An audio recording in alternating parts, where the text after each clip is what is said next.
बुद्धाय जय भीम। एक बार मैं ऐसे यूट्यूब देख रहा था, उसमें हमने देखा एक बौद्ध थे, वो श्रीलंकाई बौद्ध थे। तो बता रहे थे कि मैं एक बात समझ नहीं पाता हूँ कि बेटा जब मानने के लिए तैयार है तो बाप क्यों नहीं मान रहा है। कहने का मतलब ये था कि जब भारत बौद्ध धर्म का जननी है, वो भारत को बौद्ध धर्म का बाप बोल रहा था, और बाकी देश जैसे श्रीलंका हुए, बर्मा हुए, थाईलैंड हुए, वो सब बता रहे थे कि आखिर में वो सब एक तरह से बेटे हुए, यानी कि भारत से ही पैदाइश उन सबों की बौद्ध धर्म की। तो भारत में बौद्ध धर्म क्यों नहीं है?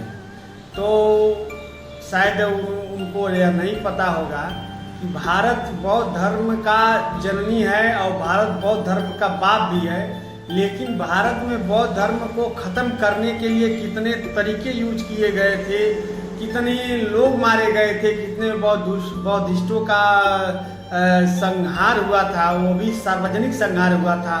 यहाँ तक कि वो शासन सत्ता के द्वारा, यानी कि उस समय के जो ब्राह्मणवादी राजा थे, वो सब सामूहिक रूप से बौद्धों को खोज करके मारे थे। लेकिन वह यह घटना तो लगभग 2000 साल पहले की है, और वह जो बौद्धिस्ट थे, ये भी कुछ समय पहले वो वीडियो बनाए थे, वो इस समय बौद्धिस्ट होंगे, बोध गया में वो शायद रहते हैं, तो वह इस समय की बात कर रहे थे।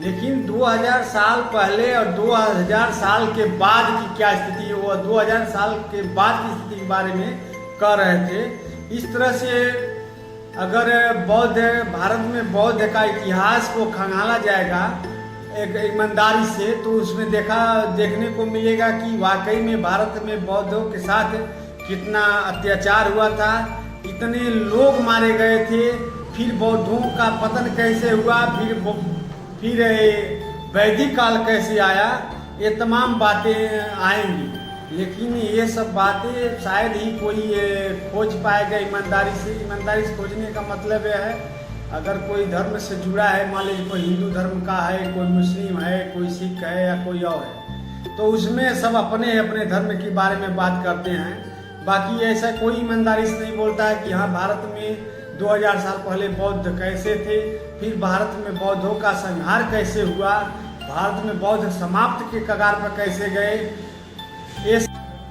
भारत में बौद्धों का इतिहास क्या था और भारत में बौद्ध धर्म के पतन का कारण क्या था, इन सभी जानकारी उपलब्ध होगी। थोड़ा थोड़ा करके इसका खोज करके तथ्यों को सामने लाया जाएगा।